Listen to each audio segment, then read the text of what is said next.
Hola, esta es una presentación acerca de la diversidad teórica con la que cuenta hoy en día la biología evolutiva. Y bueno, voy a tratar de hacer una explicación breve am, sobre estas teorías.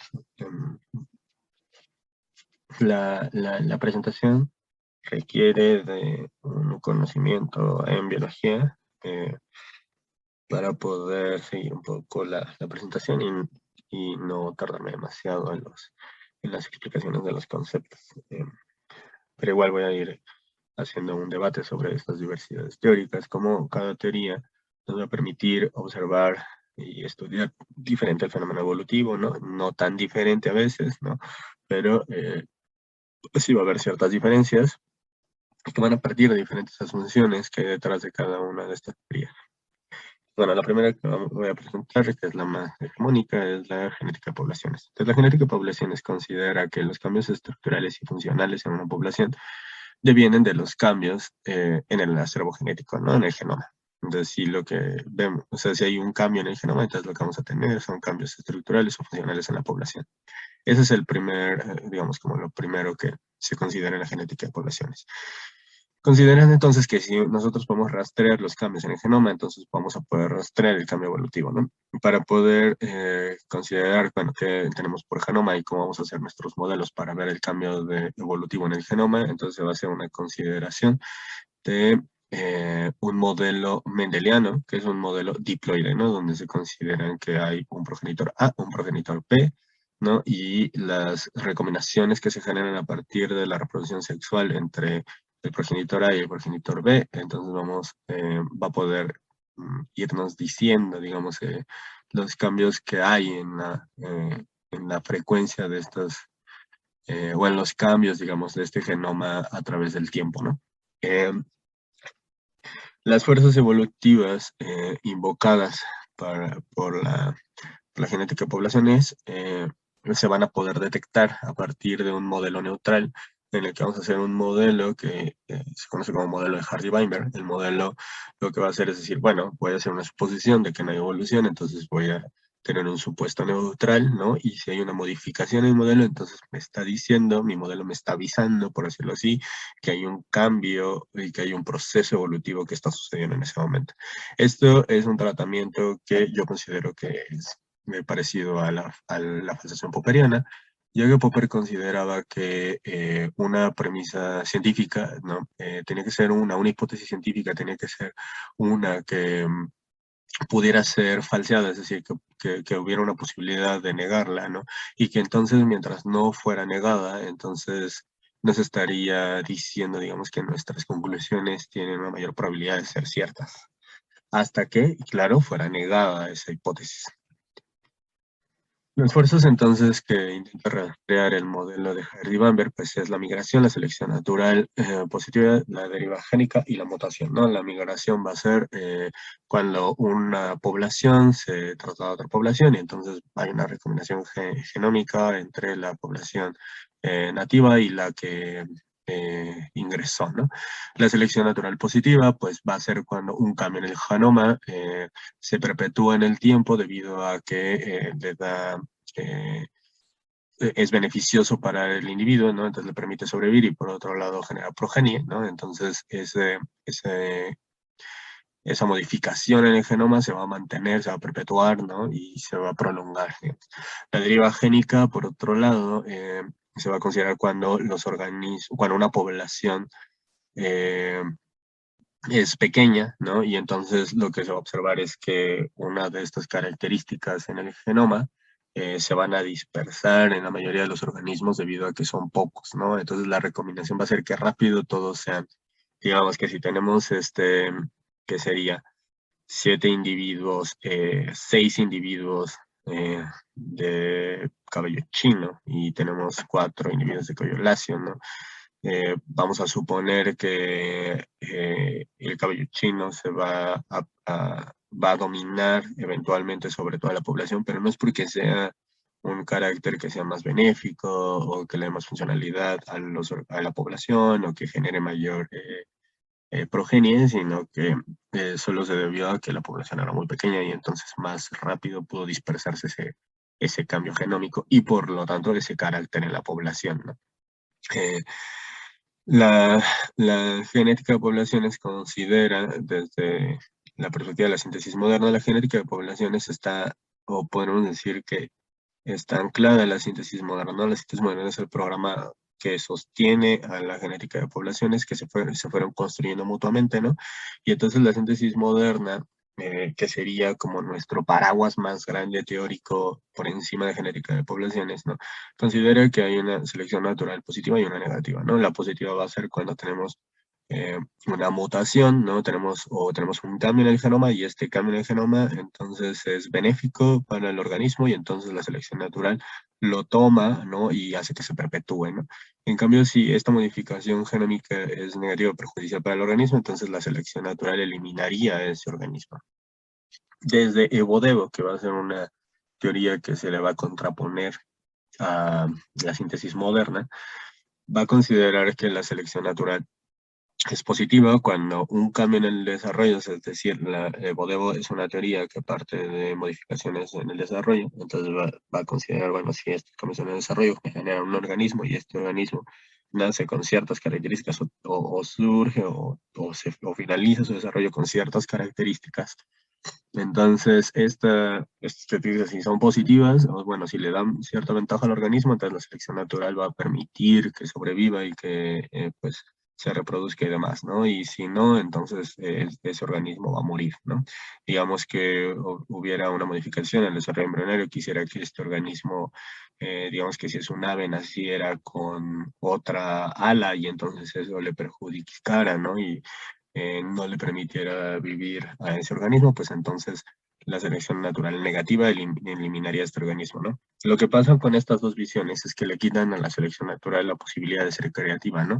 En una, la creatividad está en el genoma, desde la genética de poblaciones, y desde Bodevo la creatividad está en los procesos de desarrollo, ¿no? Entonces, bueno, para entender cuál era la creatividad de la selección natural, tenemos que regresar a la visión darwiniana, ¿no? Ya que la genética de población de síntesis moderna es una modificación de la visión darwiniana a partir de fusionarla con la teoría mendeliana, que es la que se basa en estos supuestos que les he dicho de un genoma diploide, de ver cuáles son los cambios en el genoma y entonces podemos detectar cuál es el cambio evolutivo, ¿no? Eh, Antes de que eso fuera insertado, ¿no? Darwin, cuando crea el concepto de selección natural, lo crea sin esta asunción y lo que considera Darwin es que la misma selección natural lo que hace es seleccionar organismos que son viables y estos al ser viables entonces pueden dispersarse, pueden, eh, pueden crecer como población y por lo tanto pueden ir generando una diversidad que podríamos decir que es interna a la misma especie dado que van creciendo, ¿no? La cantidad de individuos. Entonces si tenemos, es como algo que podemos ver ahorita esta presentación está sucediendo en medio de una pandemia, de la pandemia del SARS-CoV-2. Es el segundo año de pandemia en curso. Y, por ejemplo, lo que vamos viendo en el caso del virus de SARS-CoV-2 es que van saliendo diferentes variantes, ¿no? Estas variantes van saliendo, es decir, van saliendo cada vez más diversidad de ese mismo virus porque va replicándose en cada vez más organismos. Entonces, en la medida en la que son más viriones, que son las partículas del virus, ¿no? En la medida en la que son más de estas partículas víricas, entonces vamos a tener una mayor probabilidad de obtener una diversidad de este mismo especie inicial, en este caso de este mismo virus, ¿no? No digo que los virus sean especies, pero bueno. Entonces, esa es la asunción, ¿no? En la medida en la que se seleccionan, entonces hay una mayor propagación de estos organismos y entonces se genera una diversidad, ¿no? Entonces, la consideración de la creatividad darwiniana es que la misma selección natural va generando esa misma diversidad. Sin embargo, hay que también reconocer que Darwin no consideraba que la evolución solo estuviera dada por selección natural. Solamente estoy explicando el concepto de selección natural desde Darwin. Eh, ¿Y cuáles son las asunciones que hay detrás de la teoría darwiniana? ¿Cómo es que se puede dar la selección natural, no? Bueno, entonces dice Darwin, la selección natural es consecuencia de que hay un crecimiento geométrico, es decir, que hay un crecimiento exponencial de las poblaciones, ¿no? Pero siempre hay una limitación de recursos, es decir, la cantidad de recursos con las que disponen es menor a la cantidad que necesitan, ¿no?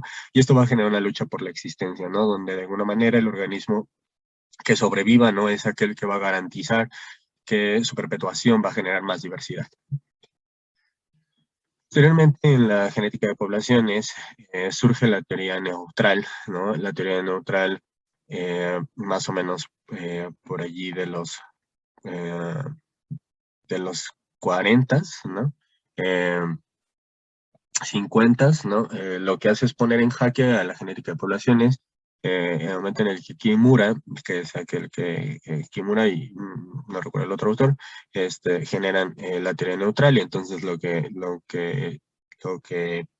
sea, digamos, lo que consideran ellos, o lo que observan ellos dentro de su mismo modelo, es que las mutaciones en el genoma no son la mayoría de las veces son neutrales, la mayoría de las veces no son benéficas ni perjudiciales, ¿no? Eso significaría que entonces la selección natural no tendría un papel demasiado relevante en la transformación de los organismos, como lo venían diciendo aquellos que defendían el darwinismo dentro de la síntesis moderna, que vamos a llamarles neodarwinistas, ¿no? Entonces, entonces dicen, no, es que la generación de nuevos organismos no viene de la selección natural, porque la selección natural no puede hacer nada si el genoma no es perjudicial ni es beneficioso normalmente, ¿no? Dicen, bueno, tal vez que lo que cambia mayormente los organismos en el transcurso del tiempo es la deriva génica, ¿no? Y esto quiere decir que los organismos se reducen las poblaciones, ¿no? Y cuando se reducen las poblaciones, entonces rápidamente se dispersa uno de estos caracteres, entonces tenemos una nueva especie, ¿no? Pero no porque esos caracteres sean beneficiosos o sean, sí, porque sean, perdón, beneficiosos y funcionales o generen mayor progenie, ¿no? Sí, lo que vemos aquí es que hay una batalla, ¿no? Entre los que consideran, bueno, la evolución se da porque se van seleccionando aquellos organismos y otros dicen, no, pues más bien se da por cosas de azar, ¿no? Eh, y bueno, esto nos lleva a la teoría neutral nos lleva a una reinterpretación entonces de la heterocigosis y la homocigosis, ¿no? Desde la perspectiva darwiniana, neodarwiniana, perdón, lo que vamos a considerar es que la heterocigosis es positiva, ¿no? Dado que se van a reproducir organismos que son diferentes entre sí, y entonces van a generar una progenie que va a tener una mezcla de estas diferencias, y entonces va a tener una mayor variabilidad que le va a permitir sobrevivir a diferentes ambientes, ¿no? Y la homocigosis sería justo lo contrario, ¿no? Cuando los genomas de los progenitores son similares, entonces la progenie tiene una carga genómica que no es muy variable y es muy similar debido a que sus dos cargas genéticas, tanto del progenitor A como del progenitor B, son iguales, ¿no? Entonces esto se solucionaba desde la visión de Darwin a través de la sexualidad, ¿no? La recombinación sexual va a hacer que se puedan ir mezclando diferentes genomas entre progenitores, ¿no?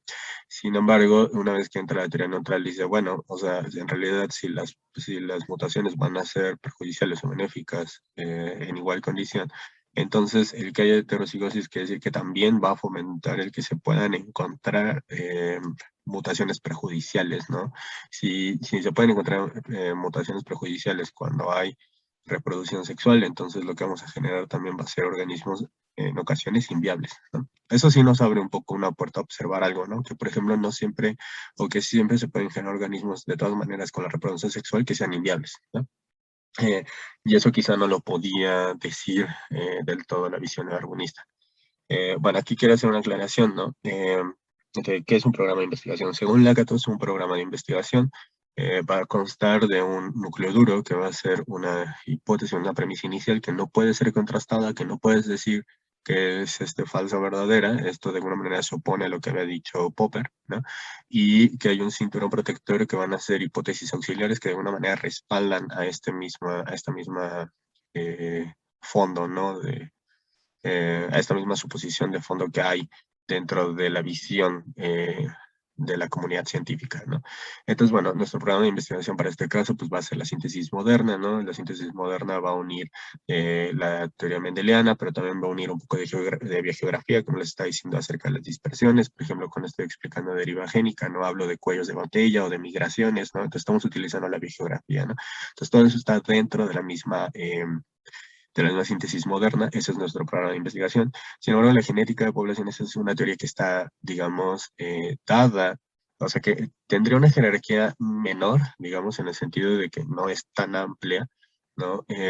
Sin embargo, bueno, también luego se vuelve difícil decir que es amplio, que no es amplio, pero digamos que la genética de poblaciones tiene una característica más de teoría en el sentido de que es un esquema conceptual eh, que se, que se, que genera modelos o que genera hipótesis que pueden ser contrastables con el medio, ¿no? Entonces, eh, Feyerabend, por otro lado, menciona, ¿no? Bueno, los programas de investigación están muy bien, ¿no? Sin embargo, siempre debe de haber o siempre hay como otras visiones que se anteponen a este programa de investigación y el avance de un programa y el avance de la ciencia tiene que ver con estas formas de cuestionar las premisas ya dadas, ¿no?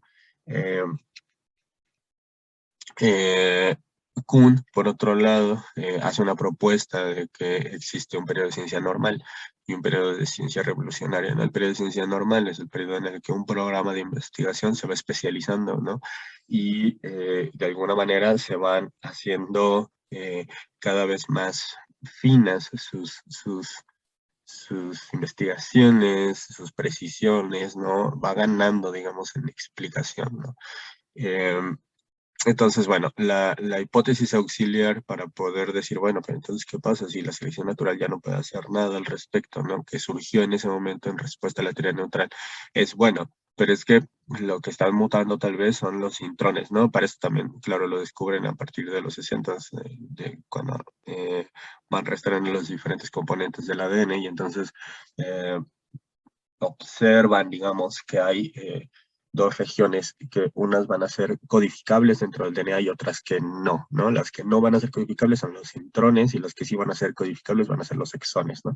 Entonces, una gran parte del genoma que no genera un carácter, ¿no? Esta gran parte del genoma que no genera un carácter es donde caerían estas mutaciones neutras y lo que considerarían es, bueno, pero una vez que se acumulen estas mutaciones que son neutrales, en algún momento pueden generar entonces una mutación que ya lleve a una mutación benéfica, ¿no? Por decirlo así, que se van sumando, ¿no? Entonces yo tengo una mutación en una región donde no pasa nada y entonces tengo una mutación 1, luego tengo una mutación 2, luego tengo una mutación 3 y luego una mutación 4 y ya para la mutación 5 entonces ya tuve tantas mutaciones que entonces ahora sí ya puedo generar un nuevo, un nuevo gen, ¿no? Una nueva secuencia que es capaz de generar un carácter, ¿no? Eh, y bueno, la genética de poblaciones también fue como creciendo a partir de esta teoría, la teoría de la coalescencia, eh, que ya había sido propuesta por Wright y Fisher, ¿no? Sin embargo, no había podido agarrar, digamos, como tanta fuerza, porque todavía no había una codificación del DNA, ¿no? Hoy en día tenemos estas codificaciones del DNA, entonces ya se pueden computar y poner diferentes secuencias entre sí y hacer estas comparaciones entre ellas, ¿no? Entonces ya se puede hacer eso y eso da la posibilidad de llevar a cabo la teoría de la coalescencia. La teoría de la coalescencia eh, y, y siendo muy fieles quizá a la teoría darwiniana, ¿no? No considera que haya especies, ¿no? Se consideran que hay OTUs, que son Operational Taxonomic Units, que son unidades taxonómicas que podemos utilizar, pero que no necesariamente existen como tal. Entonces ahí hay una especie de congruencia acerca de que el modelo, de que es un modelo, ¿no?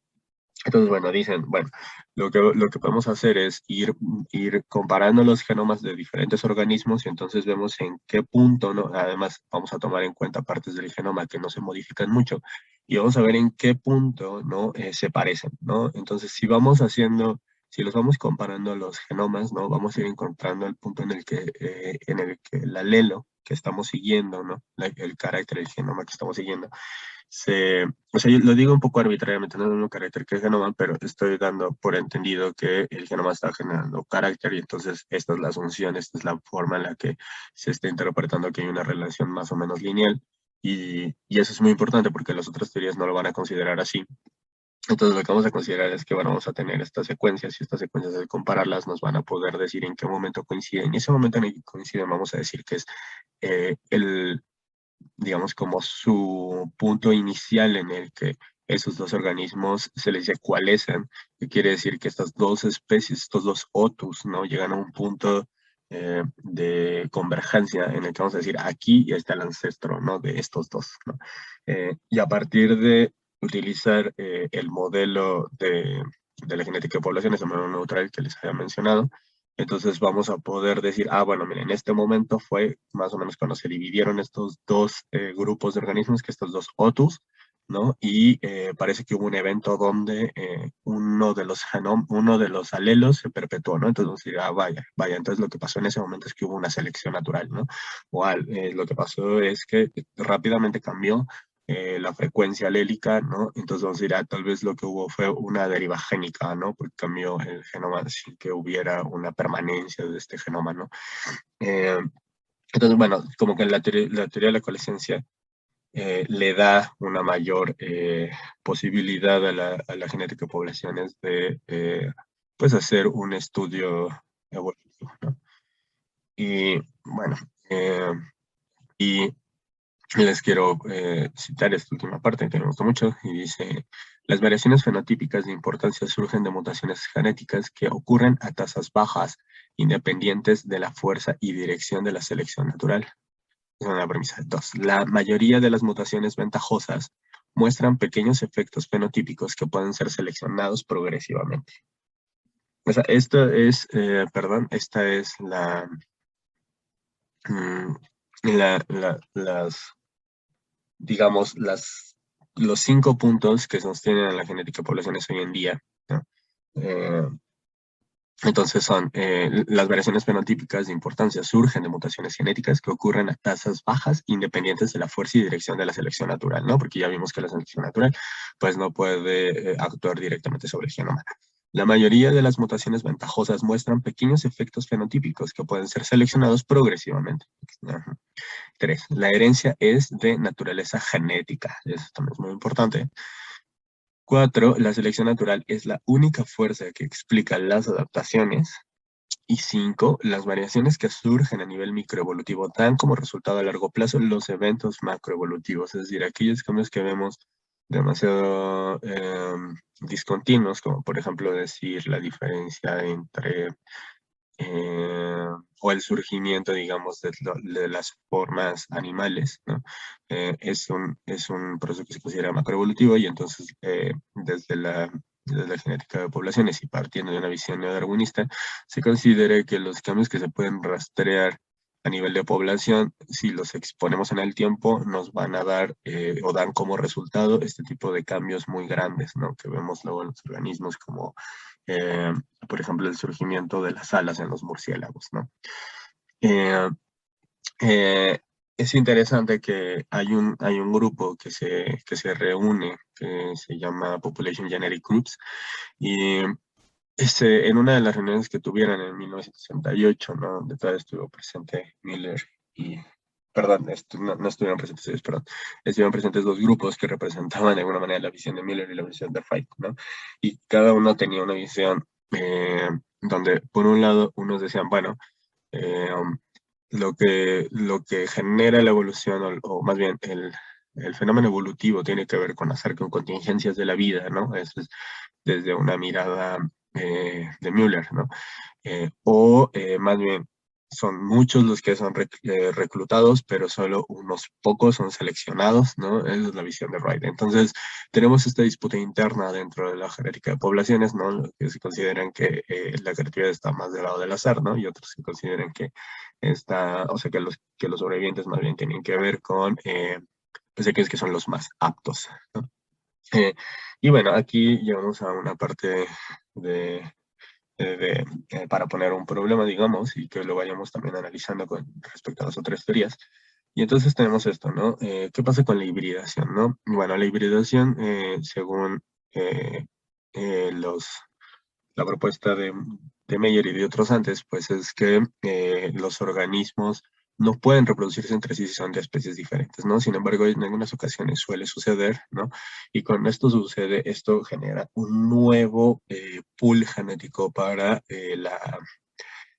la evolución, ¿no? O sea, digamos que si juntamos hibridación, por ejemplo, se ha detectado en plantas, ¿no? Hay muchas plantas que parece que son de origen híbrido, ¿no? Entonces parece que cuando se hibridan, ¿no?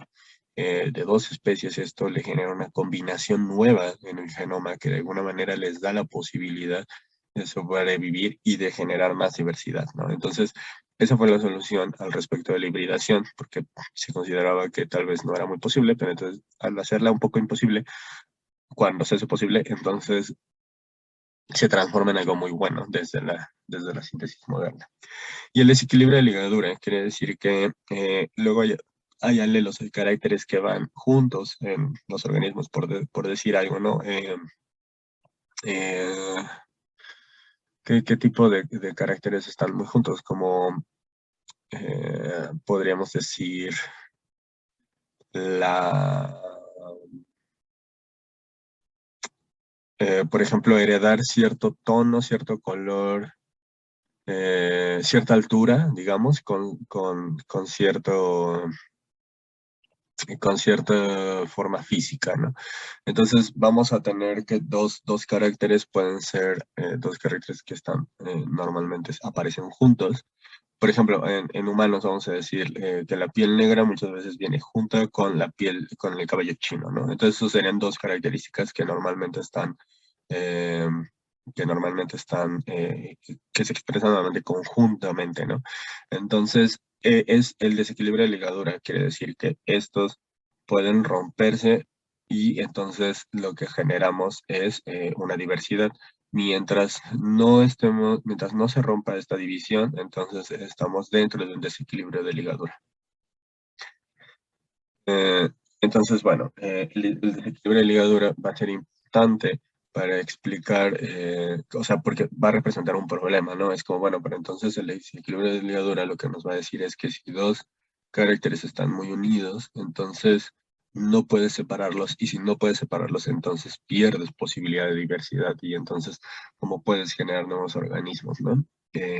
Eso es un poco difícil de resolver desde la genética de poblaciones, pero bueno, vamos a ir viendo más teorías. Entonces, bueno, voy a pasar a la de Evo Devo, ¿no? Evo Devo comienza un poco con este personaje llamado Haeckel, ¿no? Y considera que va a generar ese concepto de alometría, que es la disposición espacial del organismo, ¿no? Cuando tiene, digamos, brazos muy grandes, como la proporción que hay entre los brazos, las piernas, etcétera, ¿no? Y también va a decir que la recapitulación de la filogenia, la recapitulación de la ontogenia nos da la filogenia, ¿no? Entonces, si vamos viendo los pasos en los que va el embrión desarrollándose, lo que estaríamos viendo son los pasos evolutivos, ¿no? Eh, Wood introduce también, o sea, estoy hablando de cómo se construye esta teoría. Wood introduce también, o más bien retoma este concepto de heterocronía, ¿no? La heterocronía sería como el cambio en en las proporciones, en estas proporciones de los organismos a partir de cambios en el tiempo, en el desarrollo, ¿no? Por ejemplo, podemos ver que el ajolote, ¿no? Es un organismo que detiene su madurez, digamos, en su periodo de desarrollo, ¿no? Entonces, eso de alguna manera genera una nueva especie, ¿no? Todo lo que dice Wood es, bueno, dependiendo cómo vaya a ser los tiempos de desarrollo que se vaya desarrollando tal célula o esta otra, o tal tejido o este otro, entonces se pueden generar luego nuevos organismos, ¿no? Organismos diferentes. Y también en 1970 va a haber la aparición de los genes Hoxne, ¿no? Van a ser estos genes que se van a ubicar como genes maestros, que cuando modifican, se modifican muchas más características del organismo, dado que esos genes están anclados a muchos otros más genes. Entonces, cuando se modifica este gen, hace como una especie de cadena que lleva a la modificación de otros genes, más bien que lleva a la modificación de la expresión de otros genes, y entonces generamos otras estructuras o estructuras en otros lugares. Eh, entonces, bueno, Evo considera que hay cuatro niveles. Es que está el nivel de gen, el nivel de célula, el nivel de tejido y el nivel de órganos y organismo. Y cada uno de estos se van a ir llamando mecanismos del desarrollo, como la heterocronía y la heterotopía, ¿no? Entonces, la heterocronía va a tener que ver con el tiempo, mientras que la heterotopía va a tener que ver con eh, el espacio, ¿no? Entonces, se van a modificar cosas tanto en el tiempo como en el espacio, ¿no? Vamos a tener que, por ejemplo, cuando hablo de heterotopía, podemos hablar de mm, por ejemplo, como el crecimiento del cuello de la jirafa, ¿no? Eso sería una heterotopía. Eh, entonces, bueno, ¿cuál es la crítica de Bodebo a la genética de poblaciones y a la perspectiva también de Darwin? Pues dicen, bueno, es que Darwin considera que los organismos están completados, ¿no? O sea, es como este organismo sobrevive, no sobrevive en el medio, ¿no? Pero no toma en cuenta cuál es el proceso de desarrollo que hay para que ese organismo llegue a ser ese organismo tal cual es, ¿no? Y de alguna manera esa es la crítica a la visión darwiniana. Eh, también Bodebo hace una guiño, ¿no? A la ecología, a la fisiología y a la construcción del organismo, ¿no? En la ecología a partir de decir, bueno, es que el medio ambiente en el que se encuentra el organismo va a modificar el desarrollo, ¿no? Y la fisiología es digamos, el organismo, aunque sea un organismo maduro que haya nacido en cierto ambiente, ¿no? Va a poder reaccionar frente a cierto ambiente y entonces su fisiología tiene la capacidad de modificarse a partir de este sistema ecológico. Y esto también va a modificar el desarrollo de sus propias crías o el desarrollo que vaya a tener en su historia de vida, ¿no?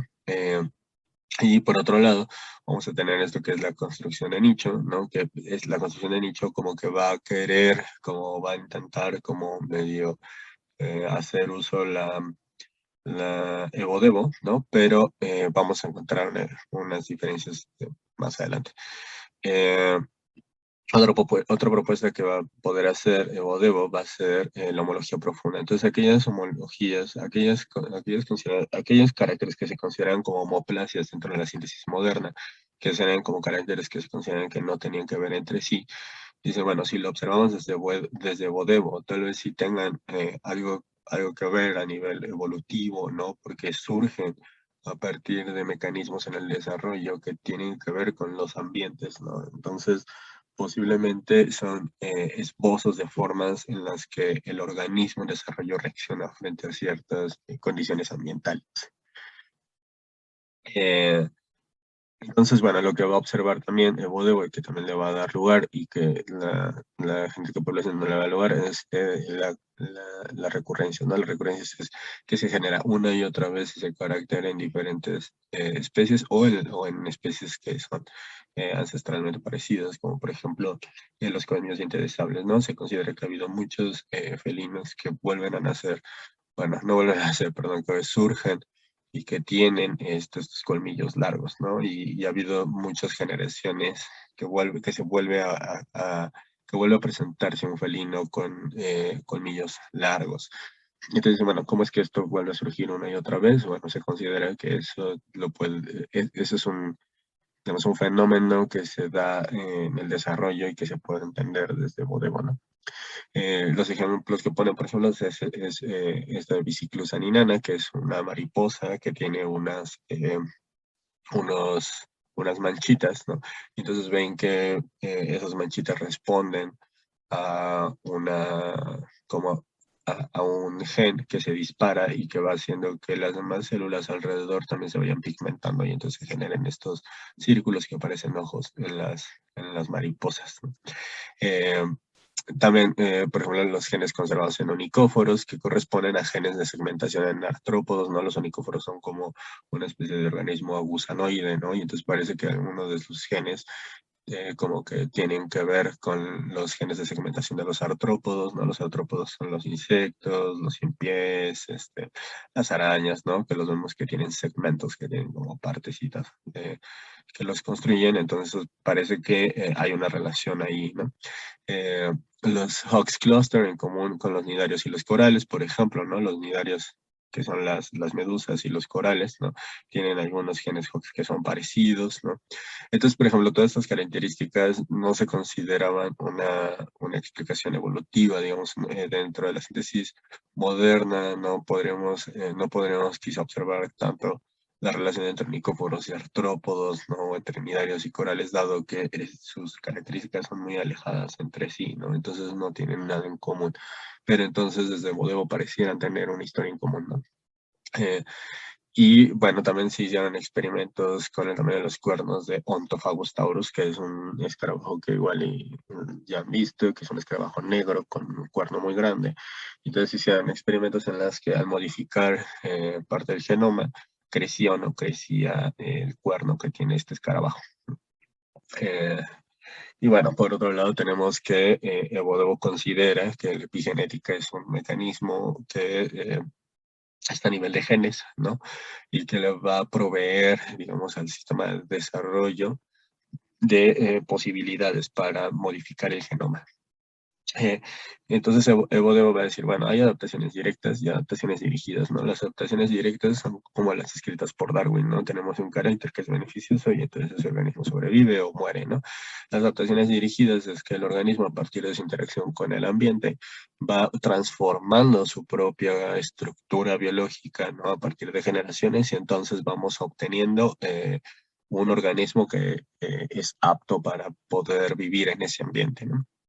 Eh, Dice aquí rearreglos en lugar de cambios rápidos en las frecuencias alélicas causadas por el azar. Y pues entonces con esto lo que hace Bodego es rechazar que pueda haber una contribución por parte del azar. De alguna manera, pareciera que Bodego está más lejos del mutacionismo mendeliano que del darwinismo, ¿no? Sí parece darle un espacio a la explicación darwiniana y también a la explicación de la genética de poblaciones, aunque no le parece que pueda ser una explicación que se pueda dar muchas veces, dado que eso no garantizaría que los organismos pudieran adaptarse, ¿no? Si va a ser al azar.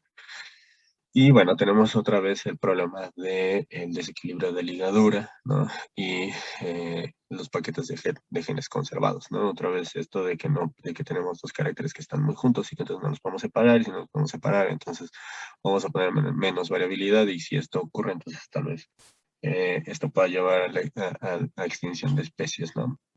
Entonces, bueno, ¿cómo se resuelve el problema del desequilibrio de ligadura? Desde, desde Evodevo, pues es a partir de considerar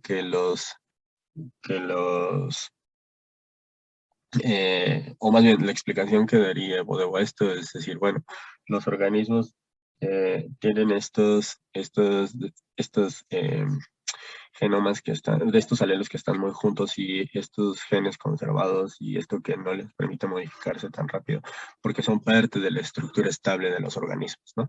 Entonces ahí el desequilibrio de ligadura deja de parecer algo como muy perjudicial, ¿no? Eh, entonces, bueno, vamos a tener aquí una relación entre estos tres conceptos, ¿no? Que el organismo es agencial, tiene como cierta posibilidad de ir direccionando su evolución, ¿no? Pero a la vez estamos hablando de una idea evolutiva que se está basando en el organismo, a diferencia de la genética de poblaciones que utilizaba como su foco de evolutivo a la población, ¿no? Y Darwin lo utilizaba también al organismo y al individuo, pues Evo hace una recuperación también del organismo y el individuo como eh, la entidad evolutiva, ¿no? Entonces, la selección sobre organismos completados y selección sobre las formas y rutas dadas por los mecanismos del desarrollo, en contraposición a las dos nociones de la síntesis moderna, positiva y negativa, en el contexto de un programa de investigación. Se requiere una explicación de la adecuación biológica, eso es lo que diría Evo Devo, es como, bueno, pero necesitas explicarme cómo es que se va dando esta adecuación biológica, ¿no? Eh, por otro lado, Evo Devo también se sostiene a partir de decir, bueno, hay discontinuidades entre las especies, no parece que veamos un flujo que sea continuo, ¿no? Y por otro lado, los organismos presentan módulos, ¿no? Parece que son los módulos eh, como, es, como espacios estructurales del organismo, ¿no? Que van, o sea, que se van modificando y que se van permutando entre sí, ¿no? Y pues hay este equilibrio punto que ya había mencionado Wood al respecto de que parece que hay momentos en donde las especies no se modifican mucho y luego donde se modifican rápidamente. Entonces lo que considera Evo es, esto se da porque el organismo de alguna manera tiene que moverse para hacer una modificación sobre su propia estructura, ¿no? Obviamente es a través de las generaciones, pero entonces es agencial ese movimiento, ¿no? Y por lo tanto no hay azar. Entonces, bueno, de aquí pasamos a la construcción de nicho. La construcción de nicho es una teoría mucho más joven, ¿no? Todavía no podremos decir que tiene muchas, y como les mencionaba inicialmente, ¿no? La genética de poblaciones ya lleva mucho tiempo haciendo su investigación y entonces como refinándose, ¿no? Entonces, por lo tanto, la construcción de nicho, al de ser un poco más reciente, no ha explorado tantas de sus premisas, ¿no? Ni de su forma de llevar a la praxis ese esquema conceptual, aunque, eh, bueno, recordemos también que la praxis y la teoría se relacionan todo el tiempo, ¿no? O sea, algunos filósofos considerarían que, de hecho, son sistemas de práctica más que teoría y práctica como si fueran dos entidades separadas, ¿no? Sin embargo, sí podemos decir que a veces se pueden generar ciertas ideas teóricas, la teoría luego avanza mucho más rápido que la práctica, ¿no? Eh, entonces, bueno, no tenemos todavía, es una teoría bastante joven, ¿no? Entonces, bueno, para empezar, la construcción de nicho considera una metafísica procesual en la biología. Quiere decir que eh, la biología está por procesos, ¿no? Por momentos en los que se estabilizan ciertos procesos, da como origen a los organismos o a las diferentes cosas que observamos. Pero todo el tiempo hay un flujo entre los elementos, ¿no? Entonces, por ejemplo, si podemos decir nosotros todo el tiempo estamos recambiando nuestras células, entonces somos un proceso estable de moléculas que se estabilizan cuando entran en esta relación en la que sería nuestra existencia, ¿no? O la existencia de cualquier persona que esté viendo esta o que vaya a ver esta presentación. Eh, y considera, bueno, pues la construcción de nicho es una forma de contrarrestar la termodinámica y el desgaste que genera el ambiente, ¿no? Entonces, cuando los organismos generan un nicho, ¿no? Lo que están haciendo es, de alguna manera, eh, generar una burbuja protectora, ¿no? Que es más parecido a lo que hacemos nosotros. Pero también son formas eficientes en las que los organismos pueden, digamos, lidiar y pues habitar el mundo, ¿no? A partir de construcciones de elementos, ¿no? Entonces, por ejemplo, aquí tengo este ejemplo de las termitas, ¿no? Y le dice la explotación de espacios inevitables desde la perspectiva agencial que se vino de Wood y Lewontin. Esa es otra posibilidad que da la construcción de nicho, ¿no? La posibilidad de que si los organismos pueden modificar el ambiente, entonces luego pueden explotar espacios que no parecen habitables y que se vuelven habitables para esos organismos en el momento en el que pueden ir construyendo e ir modificando el ambiente, ¿no? Eso también le va a dar más agencia al organismo, ¿no? De lo que estaba pasando dentro de la teoría, bueno, más bien desde la perspectiva darwiniana, ¿no? Lo que podemos ver es que el organismo es pasivo, ¿no? Este se selecciona no a partir de si tiene un carácter que es benéfico o es perjudicial, ¿no? Eh, pero también desde la síntesis moderna pasa lo mismo, ¿no? Entonces, lo que hace Bodeau y lo que hace en construcción de nicho es darle mucho más esencialidad al organismo, ¿no? El organismo, de alguna manera, también va modificándose, ¿no? Para poder como mantenerse dentro de, pues, de la vida.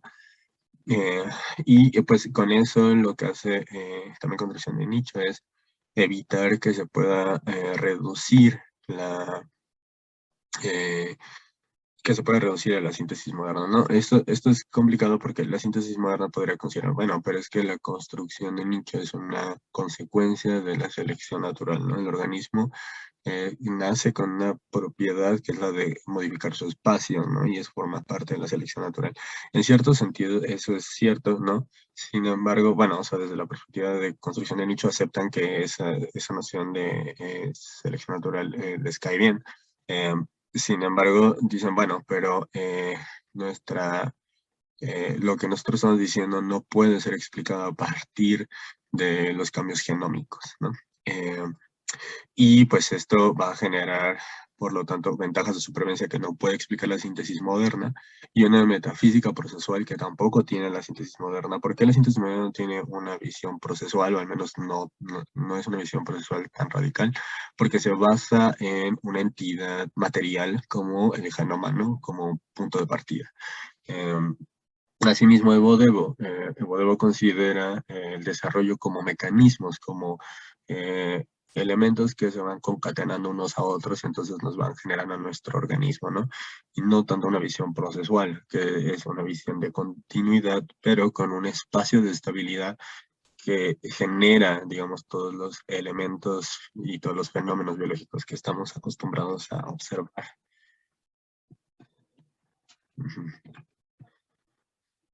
Entonces, bueno, ya Dawkins ya había hablado de esto, ¿no? Le llamaba fenotipo extendido, cuando decía que la construcción de nicho pues, es como parte del mismo fenotipo, ¿no? Su misma capacidad del organismo es una extensión de él, ¿no?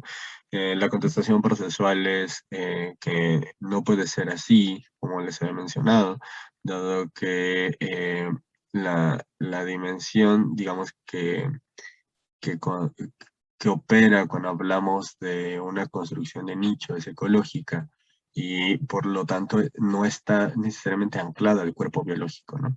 Entonces el movimiento procesual es plural con la presencia de la selección natural y permite la existencia de procesos externos al organismo, ¿no? Los cuatro conceptos que propone la construcción de nicho para estudiar o para investigar es la ingeniería de redes, em, va a ser la capacidad de los organismos para generar pues pues sí, estas redes, estas posibilidades de interacción entre ellas, la herencia ecológica, ¿no? Que lo que es un organismo, luego les heredado a otro, y todos los organismos pues van naciendo en el contexto de lo que la generación anterior hizo, ¿no? La ingeniería de ecosistemas, que es como los organismos van construyendo a partir de sus diferentes relaciones, pues ecosistemas, ¿no? Como por ejemplo puede ser la asociación de suelo, es una ingeniería de ecosistemas, y la herencia de nicho, ¿no? Que es, por ejemplo, las, no sé, los castores, por ejemplo, pues ya después de que se mueren, pues las madrigueras las siguen habitando la siguiente generación. Bueno, entonces dice la visión anterior, ¿no? Era que tenemos el tiempo, tenemos un pool genético, ¿no? La selección natural opera sobre este pool genético, sobre la diversidad fenotípica que genera este pool genético, y por lo tanto se hereda el pool genético seleccionado, ¿no? Así es la visión, según la construcción de nicho, de la visión de la síntesis moderna, o de la teoría evolutiva ya estandarizada. Eh, en cambio dicen, no, nuestra propuesta es que sea una selección natural que está modificando también, o que va seleccionando parte del pool genético, del fondo genético que tiene esa especie. Sin embargo, también la construcción de nicho va modificando las variables que lleva a cabo o sea, que en las que se va a operar la selección natural, ¿no? Entonces, a la hora de modificar el ambiente, pues también estoy modificando las variables implícitas que van a generar la supervivencia o no de una especie, ¿no? Por lo tanto, estoy modificando la acción de la selección natural. Y esto también se va a heredar tanto la herencia ecológica como la herencia genética, ¿no? Y esos van a estar en constante comunicación, digamos. Eh, y bueno, la construcción de nicho entonces le hace un guiño, hace una complementariedad con el modelo Rachel-Müller y con el desequilibrio de ligadura que hemos visto hace rato, ¿no? El modelo de Müller-Rachel dice que los organismos van teniendo, mientras se van reproduciendo, los organismos asexuales, mientras se van reproduciendo, van generando unas mutaciones que se van acumulando y que llevan a la extinción del organismo, ¿no? Eh, para explicar extinciones. Y entonces lo que dice la construcción de nicho es que el desequilibrio de ligadura, que sería esto de que dos alelos van juntos entre sí y entonces al no poder separar más fácilmente podemos caer en una homocigosis, en una homogeneidad y entonces en una extinción. Dice, puede ser dado también asimismo por la construcción de nicho, ¿no? Porque se modifica el ambiente y entonces el organismo ya no está siendo afectado por el ambiente de manera directa y entonces esto ocasiona que el organismo vaya acumulando, que las especies vayan acumulando mutaciones deleterias o mutaciones perjudiciales que no están bajo el influjo del sistema ambiental, ¿no? Hay una mediación allí. Entonces, bueno, ahí le dan otro espacio, ¿no? Al desequilibrio de ligadura. Y bueno, ahí tenemos estos tres conceptos que son muy importantes para la nueva propuesta de la síntesis extendida. La síntesis extendida es una nueva propuesta así al estilo de la síntesis moderna. Y van a haber tres conceptos que son muy importantes para esta cuestión, ¿no? Primero tenemos la plasticidad fenotípica, ¿no? La plasticidad fenotípica considera que eh, hay, puede haber esto llamado polifenismo, quiere decir que los organismos bajo un mismo genoma pueden expresar fenotipos diferentes. Aquí les pongo una foto donde ven dos gusanitos que son de la misma especie y pues solo cambian porque están habitando en diferente planta o en diferente ecosistema. Entonces eso lleva a que tengan una diferente como forma física, ¿no? Mientras que su genoma no es realmente difícil. Otra cosa que dice la plasticidad fenotípica es, bueno, eh, el organismo evoluciona debido a que hay robustez y hay plasticidad, ¿no? Hay algo que le da su consistencia, pero también hay algo que le da su posibilidad de movilización, ¿no? De adaptarse a los medios, ¿no? La canalización sería entonces que una vez que el organismo se está adaptando a un medio, entonces toda su disposición orgánica empieza a modificarse y de alguna manera a construir una base nueva, ¿no? A esto también se le ha reconocido en un momento como efecto Baldwin, ¿no? En el que las especies van aprendiendo y mientras van aprendiendo sobre su ambiente, entonces van también acoplándose más a este, ¿no? Eh, para poder justificar que hay o sea, que la plasticidad fenotípica puede tener una dimensión evolutiva, ¿no? Vamos a tener estas consideraciones que es la pleiotropía, ¿no? Que un genoma puede impactar sobre diferentes partes de un organismo, un poco como lo venía diciendo Bodebo, ¿no? Y la epistasis, ¿no? Que las diferentes combinaciones de los alelos que mencionaba Mendel, ¿no? Pueden generar diferentes fenotipos, no solo vamos a tener formas muy determinadas de dominante y recesivo, sino que además estos van a interactuar entre sí, entonces vamos a tener diferentes combinaciones. Eh, Dice, la selección del fenotipo lleva a la fijación de un genotipo capaz de codificar dicho fenotipo.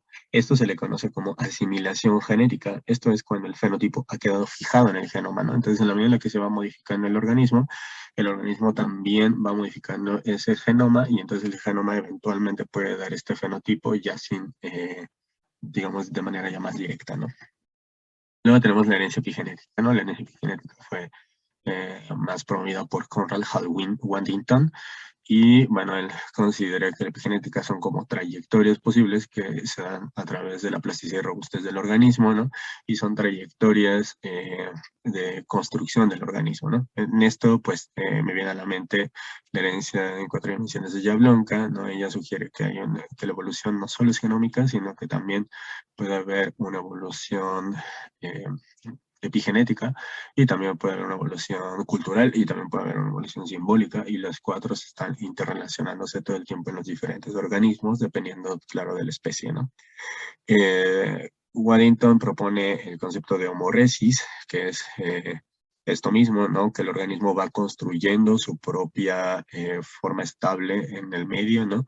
Y esto pues es diferente a estos dos conceptos típicos de la síntesis moderna, que es la homeostasis y la alostasis, ¿no? La homeostasis es que el organismo va a regresar a su punto de anclaje, ¿no? Ese es el más conocido. Eh, es decir, que el organismo está en cierto, digamos que si hace frío, entonces el organismo trata de generar calor y si hace calor, entonces el organismo va a generar frío, ¿no? Para poder mantenerse estable dentro de sus propios parámetros, digamos, ¿no? Y la helostasis es que sí va a haber un cambio ambiental y entonces el organismo se va acoplando a él, se va climatizando a ese medio, pero no va modificándose, digamos, en relación al medio, ¿no? Sino que lo hace una vez que está al medio y entonces el organismo se modifica para entrar, para poder acoplarse al medio, ¿no? En cambio, la hemorresis se van dando conjuntamente. Y un ejemplo de cómo funcionaría esta propuesta de la herencia epigenética, pues hay un caso de una proteína que se considera HSP, que es una proteína de choque térmico chaperona y que lo que hace es ayudar a las proteínas a que no se desnaturalicen cuando hay una alta temperatura, pero también se ha visto que está ligada con la variación fenotípica. Entonces, hay dos modelos, ¿no? Donde podemos observar un poco cuál es la diferencia de una asunción de fondo. Tenemos un primer modelo que es el de Rutherford y Lindquist, y este modelo considera, ¿no? Que hay genes que son benéficos y que cuando un organismo entra en estrés, entonces lo que hace la proteína HSP90 es ir y activar estos genes que están silenciados. Y entonces se genera esta diversidad, ¿no? Que se observa cuando un organismo está en estrés. Por otro lado, tenemos otro modelo de Specchia y colegas, ¿no? Donde considera que más bien cuando el organismo está en estrés, la proteína HSP90 lo que haría sería activar los RNA-Pi, anclados a PIWI, que son RNAs que activan los genes transposones o que activan la posibilidad de que los genes empiecen a moverse dentro del genoma y entonces se generen nomás por permutaciones y entonces tengamos varias variaciones, ¿no? Lo que sucede aquí, lo que estamos observando aquí es que el primer modelo considera que los genes benéficos ya están ahí y lo que hace el HCP90 es activarlos, mientras que el otro considera que no existen tales variaciones, pero que se generan en el momento en el que hay estrés. Entonces lo que estamos viendo es que el segundo modelo responde más a un modelo de la epigenética, ¿no? Donde lo que estamos observando es que la genética tendría la posibilidad de generar nuevas variaciones y entonces ahí podríamos también pensar, bueno, ahí hay un espacio de creatividad por parte de la herencia epigenética o de los mecanismos epigenéticos. Y eso de alguna manera nos lleva a recuperar el lamarckismo, ¿no? El lamarckismo consideraba que el organismo iba modificándose a partir de sus necesidades, ¿no? Y bueno, con esto podríamos decir, bueno, el organismo sí se va modificando, se podría ir modificando, ¿no? A partir de sus necesidades, o sea, a partir de las necesidades que va teniendo, se van activando diferentes mecanismos de esos organismos que les van permitiendo irse adaptando al medio, ¿no? Así, aunque antes se consideraba algo como mal dicho, ¿no? Y la evolucionabilidad, ¿no? La evolucionabilidad, ahí está esa controversia, ¿no? Una cosa es la variación genética, que tienen con la diversidad que hay dentro del genoma, ¿no? Y la variabilidad de las especies, que es que tanto las especies pueden cambiar tienen una disposición a ser variables, ¿no? Es decir, que no todas las especies pueden generar tanta diversidad, aunque sean muchos individuos, ¿no? Aquí hay otra asunción que se contrapone a la asunción de la genética de evoluciones. Si tenemos 100 individuos no se sigue para la evolucionabilidad, digamos, pues si lo vemos bien desde una perspectiva de evolucionabilidad, no se sigue que vaya a haber necesariamente variabilidad entre ellos, ¿no? Habrá especies que tengan esta posibilidad de generar variabilidad cuando se hacen muchos, ¿no? Pero habrá otras que no, que el que se hagan muchos solo hace que sean muchos más iguales, ¿no? Eh, entonces dice, el azar es incentivado por los organismos, haciendo que la generación de variaciones efectivas sea posible de aparecer, lo que conduce a trasladar la creatividad evolutiva al organismo agencial, ¿no? Entonces el organismo va a ir,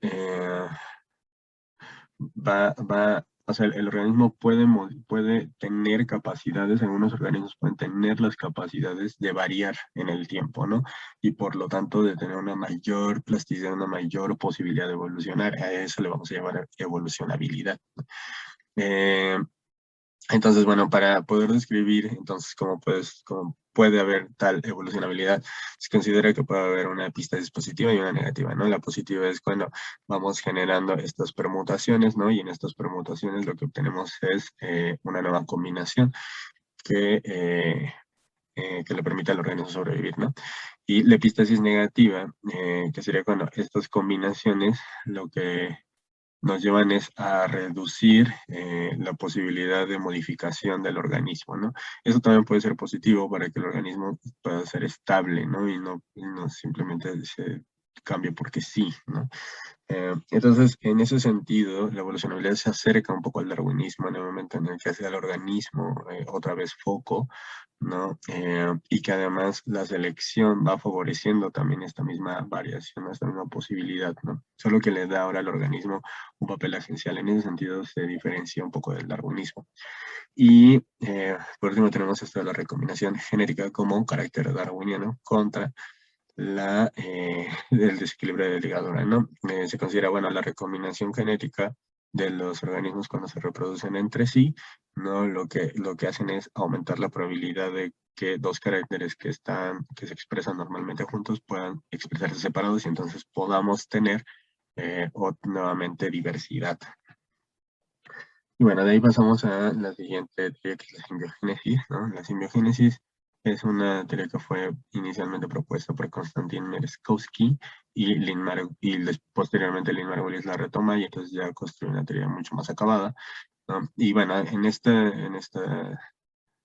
teoría lo que nos importa es pensar en el término holobionte y en los organismos, ¿no? El término holobionte considera que todo, o sea, que por ejemplo nosotros, ¿no? Tenemos una microbiota, entonces quiere decir que nosotros no habitamos solos, sino que somos un conjunto de especies unidas, ¿no? Entonces el holobionte es la consideración de que hay varios organismos juntos y estos organismos al estar juntos entonces se sostienen entre sí. Y cada vez que hay estas relaciones entre diferentes organismos, entonces vamos a tener como resultado eventos macroevolutivos, ¿no? Cambios grandes, cambios pues sí, cambios que son como considerablemente visibles entre los organismos, ¿no? Evolutivo considera que los eventos macroevolutivos se dan en el desarrollo, mientras que los microevolutivos tienen que ver con cambios de acoplación al ambiente, pero no más. Como ejemplo, digamos, de la simbiosis, tenemos estos virus que son los virus retrovirales que están en organismos, ¿no? Donde, por ejemplo, los humanos parece que tienen alrededor de 8% de genoma viral, ¿no? Lo cual significa que hemos estado, pues, en constante eh, pues unión y fusión con los virus, ¿no? Y parece que parte luego de estos genomas también son beneficiosos, ¿no? Aquí el punto central para la simbiogénesis es el metabolismo. Es, bueno, lo que hace que los organismos puedan evolucionar es el metabolismo, pero no el metabolismo en un sentido solo interno, sino también en un sentido externo, ¿no? Recordemos que, por ejemplo, cuando las plantas pues absorben nitrógeno, muchas veces más bien la absorben a partir de bacterias que están en sus raíces, ¿no? Entonces el metabolismo de la bacteria está acoplado al metabolismo de la planta, ¿no? Estos flujos metabólicos que hay en el exterior son muy importantes para la simbiogénesis y eso es lo que habría que entender. Ese es el punto donde se construye la evolución según la simbiogénesis. La transferencia horizontal entonces se vuelve muy importante, ¿no? Como lo mencionaban los virus, versus la transferencia vertical, que era la que más defendía, o lo que más se defiende desde la perspectiva darwiniana y neodarwiniana, ¿no? Por otro lado, se menciona, ¿no? Que la simbiogénesis no es una teoría parsimoniosa, ya que estamos hablando de que todos se van relacionando entre sí y entonces van generando organismos, ¿no?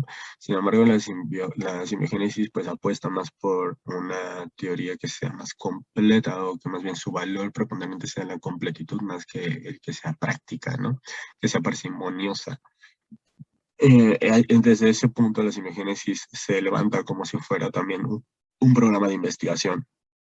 Y dice, bueno, yo también puedo alojar a diferentes perspectivas, ¿no? A diferentes teorías, darles lugar dentro de esta perspectiva más grande, que es la simbiogénesis.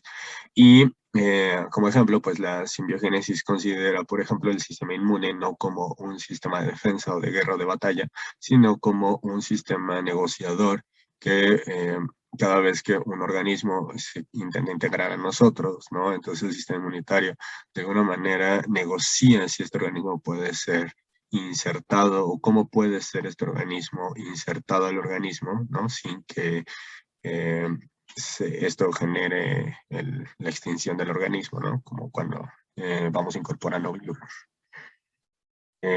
Luego tenemos la organización.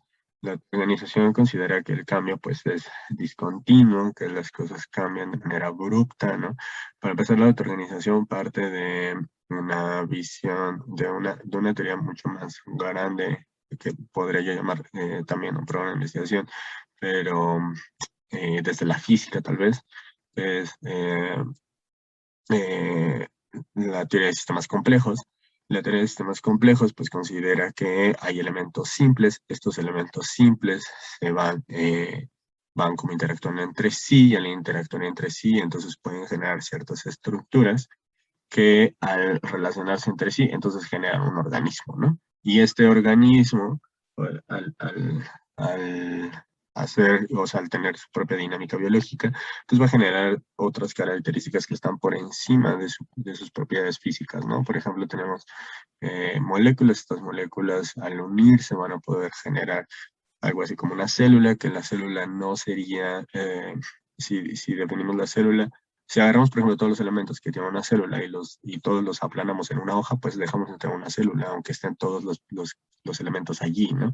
Entonces importa mucho cómo es que estos elementos están interactuando y se están organizando, ¿no? Y asimismo las células, al interactuar entre ellas, pues generarían tejidos, ¿no? Entonces, este tipo de fenómenos en los que tenemos unos elementos, estos elementos al interactuar generan otras propiedades, les vamos a llamar emergencias. Y lo que va a considerar entonces la teoría de sistemas complejos es que la evolución se va a dar en la medida en la que se vayan generando estas organizaciones, ¿no?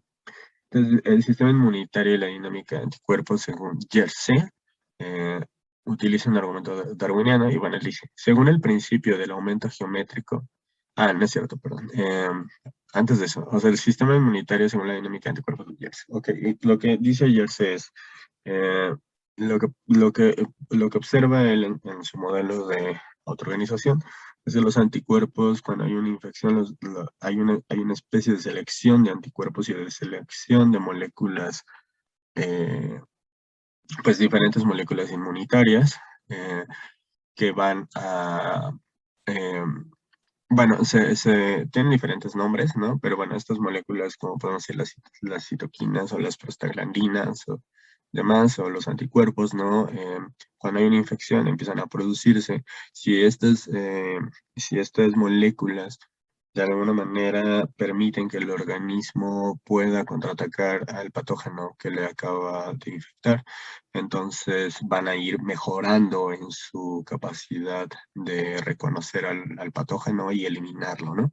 Eh, entonces dice, bueno, pero además, cuando surjan estos nuevos anticuerpos o surjan estas moléculas del sistema inmunitario, tienen que ser capaces de organizarse entre sí, ¿no? De alguna manera no tanto de atacar al organismo, sino de que en su surgimiento puedan ser integradas al sistema inmunitario, ¿no? Entonces considera Jersey que hay ahí un proceso de selección natural, pero que lo que hace que se pueda generar el sistema inmunitario son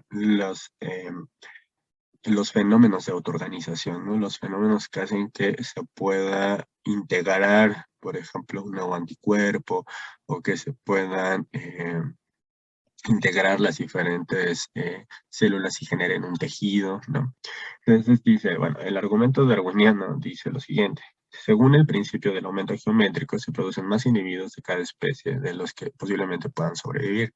Dos, esto genera una lucha por la existencia, la cual promueve que otro organismo compita con otro.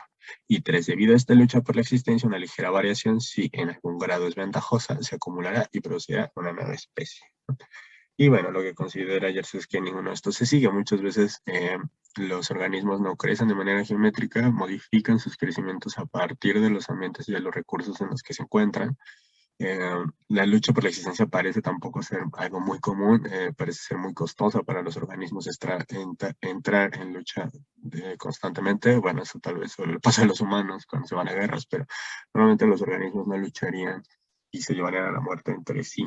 No es una ruta muy viable. Y pues con eso se elimina un poco la idea de que esto va a generar una ligera banalización, que va a ser acumulador y que va a producir una nueva especie, ¿no? Porque eso pues ya no se puede seguir. Y, entonces dice, bueno, para poder entender mejor cómo funcionan los fenómenos de autoorganización, vamos a primero entender que la evolucionalidad dependiente de la complejidad que puede alcanzar el sistema, ¿no? O sea, el organismo va a poder evolucionar en la medida en la que se adquiera mayor complejidad dentro de la misma estructura biológica. Él dice, bueno, se puede pensar, ¿no? Que tenemos o sea, que cómo se van generando estos sistemas autoorganizados, se van dando a partir de una serie de causas que de alguna manera están determinados porque hay una causa que lleva a B y una B lleva a C y C lleva a D y etcétera, ¿no? Pero que eventualmente esa determinación genera un caos, digamos, una especie de impredictibilidad, ¿no? Podemos pensar que así es como se generan los nuevos organismos, ¿no? A partir de estos puntos de caos y de impredictibilidad, pero que hay una determinación de causas que les anteceden, ¿no? Eh, o que hay un fenómenos cuánticos y ahí, por ejemplo, la organización también se expande como si fuera un programa, ¿no? Al decir, quizá hay fenómenos que tienen que ver con cambios en las mutaciones, ¿no? Un poco como lo que decía Mendel, ¿no? Hay cambio en la mutación. Pero esto igual tiene que ver con formas en las cómo reaccionan las moléculas a nivel cuántico que generan estas mutaciones, ¿no? Por lo tanto, sí son al azar, ¿no? Sí puede haber mutaciones al azar, ¿no? Que están dadas, pero estarían dadas también por fenómenos físicos como los cambios cuánticos.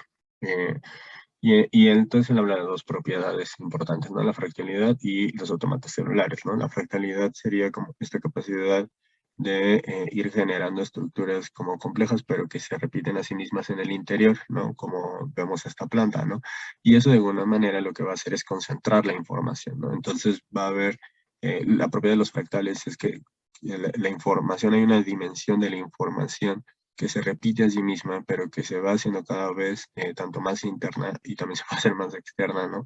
Pero que se repite a sí mismo al interior de la organización, ¿no? Entonces, eso sirve para poder mostrar, digamos, que puede haber una compactación de la información en los organismos vivos, ¿no? Y por eso se vuelve muy importante el que puedan organizar, o sea, más bien el que se puedan organizar va a depender de la capacidad de fractalidad que tienen los organismos, ¿no?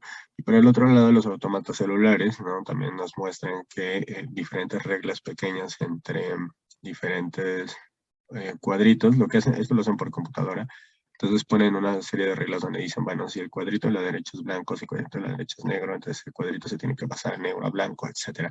Y entonces cuando hacen estas permutaciones, empiezan a ver sistemas organizados, empiezan a ver imágenes que parecen mostrar una organización muy parecida a la biológica. Entonces dice, en la iteración de estos modelos, o sea, tanto en la fractalidad como en los autómatas celulares, en forma rudimentaria, aproximadamente la mitad del proceso evolutivo, o sea, observamos la mitad del proceso evolutivo, ¿no? La generatividad inherente de la dinámica autoorganizada y por lo demás compleja. Los biólogos evolutivos se han centrado típicamente en la otra mitad, en la selección natural. Pero para responder o incluso formular adecuadamente preguntas generales sobre la evolución, la mayoría de las veces enfrentamos el proceso en su conjunto, ¿no? Entonces aquí se está dirigiendo a la autoorganización como un programa de investigación porque es capaz también de alojar otra visión, ¿no? Al decir, bueno, sí va a haber selección natural aquí también, pero va a estar en esta posición, ¿no? Y la otra organización va a estar en esta otra posición. Eso es algo que se puede observar o que yo he notado cuando se arman programas de investigación en la biología evolutiva, como que se pueden tomar partes de otras teorías, pero como lo estamos viendo desde otra teoría, desde otra perspectiva, entonces estas otras teorías que parecen ser diferentes o que parecerían ser contrarias o que podrían ser enemigas, digamos, de nuestras teorías, lo que vemos es que se pueden insertar en ellas, ¿no? Lo que una teoría, cuando una teoría se quiere erigir como un programa de investigación, es que va a tratar de darle lugar a las demás teorías, pero dentro de su perspectiva. Y por último tenemos la biosemiótica, ¿no? La biosemiótica es una perspectiva constructivista que considera que los organismos van construyendo a sí mismos sus propios ciclos de significados.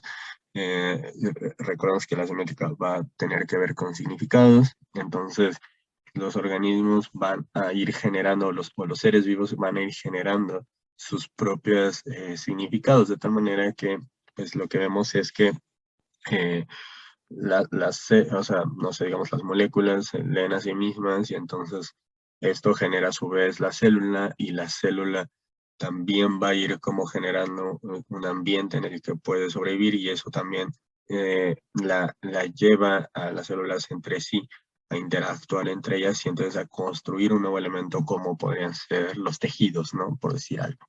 Entonces, los organismos vivos son entidades que crean significados y por tanto la maquinaria necesaria para la interpretación de tales significados, ¿no? Entonces, construimos un significado, por ejemplo, una molécula, y esta molécula tiene que ser interpretada, ¿no? O un sonido y esto tiene que ser interpretado, o sea, nada de lo que se genera no tiene un receptor, por decirlo así, ¿no? Entonces, en este sentido, lo que dice la biosemiótica es la autoorganización, pues sí nos funciona, pero nos funciona solo a un nivel molecular, no nos funciona a un nivel más grande, ¿no? Cuando hablamos quizá de ecología o cuando hablamos en otros espacios donde ya no están operando procesos de autoorganización, ¿no? Físicos o entendidos como físicos, ¿no? Entonces, los significados no computables, los significados no son computables y por lo tanto no pueden ser descifrables por la autoorganización, ¿no? Eso también es otro ataque de la biosemiótica a la autoorganización. Y bueno, Westphal dice, ¿no? Cada animal desarrolla su modelo del ambiente a partir de los objetos y sus percepciones asociadas a ciertos valores, ¿no? Entonces, por ejemplo, bueno, sí, cada organismo va a ver diferente el mundo, ¿no? Y lo va a ver diferente a partir de las percepciones que tiene, pero esas percepciones que tiene también tiene que ver con lo que más valora cada organismo. Entonces, por ejemplo, aquí les puse un ave, ¿no? Entonces, esta ave, pues la forma en la que ve el nido, las ramas, es diferente a como nosotros podremos ver las ramas, ¿no? Nosotros las ramas las podremos ver quizá como basura o quizá como algo para hacer una fogata, no sé, mientras que para el ave ve o percibiría, digamos, las ramas como un objeto que puede generar su hábitat, ¿no?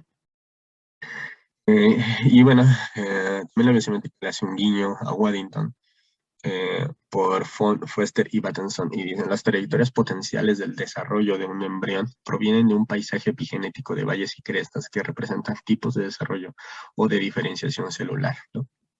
Entonces aquí la biosemiótica está diciendo muy bien, acepta la epigenética, no, la epigenética nos va a construir ciertos paisajes importantes para poder construir nuevos significados, ¿no? Y también intenta albergar a la autoorganización, ¿no? Y a la autopoiesis, ¿no? La autoorganización desde la parte molecular, ¿no? Hay fenómenos de autoorganización que hacen que las moléculas puedan generar nuevos, pues sí, como nuevas organizaciones, como por ejemplo tenemos la cadena de aminoácidos, entonces cuando están, pues cuando se doblan, se pliegan de cierta manera, entonces lo que obtenemos es una nueva propiedad emergente, ¿no? Entonces, bueno, la biosemiótica acepta ello, ¿no? Y también la autopoiesis, ¿no? La idea de que se va construyendo a sí mismo el mismo sistema. Lo dice, hay estados metaestables, los cuales hacen que ciertos procesos ganen independencia entre ellos, generando nuevos elementos de interpretación y significado. En otras palabras, nuevas redes semióticas, ¿no? Entonces siempre se van a generar nuevas redes semióticas porque se generan estados estables, o sea, estados de generación de significados, de interpretación de significados, que de alguna manera se logran mantener. Y entonces estos a su vez pueden generar nuevos elementos de significados. Por ejemplo, digamos, bueno, ya tenemos aquí una relación de suelo, ¿no? Entre el moho y entre un hongo, ¿no? Y entonces esa relación va a generar un nuevo producto que también puede ser aprovechado quizá por otro tipo de planta, digamos, por unos helechos, ¿no? Entonces, esas mismas significados e interpretaciones vuelven a generar nuevos significados e interpretaciones y esto va a generar algo que ellos llaman recursividad. Quiere decir que o sea, los diferentes niveles biológicos, perdón, van relacionándose también con los otros niveles previos, ¿no? De tal manera que se va adquiriendo una complejidad mayor de interpretaciones y significados. Y bueno, la biosemiótica es la propuesta, por ejemplo, del origen de la vida, ¿no? Donde dice, bueno, igual y en un inicio, ¿no? Lo que había eran ciertas burbujas, ¿no? Dadas de aceite, debido a que pues, en la tierra primitiva había diferentes moléculas y demás y posiblemente proteínas o, bueno, sí, moléculas parecidas a proteínas, ¿no? Podían reaccionar con ácidos grasos o con moléculas grasosas, ¿no? Y, y esto daba, ¿no? De alguna manera fue generar una recursividad, ¿no? De enzimas que actúan sobre cuerpos grasos, ¿no? Eh, y pues de alguna manera quedarían albergados hasta generar o lo que generaría, ¿no? Una capa, digamos, de protección, ¿no? Que vamos a llamar pues micelle, no, sí, micelle, es que aquí dice micelle, pero era micela, eh, y sería una burbuja, ¿no? De grasa y adentro estarían operando estas proteínas, estos ácidos grasos estarían como conviviendo, reaccionando, ¿no?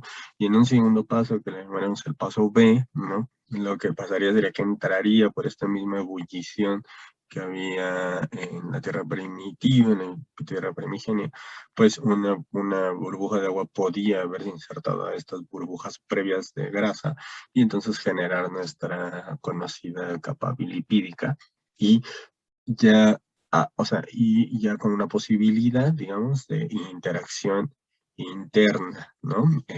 Dentro de, pues ya nuestra célula como tal.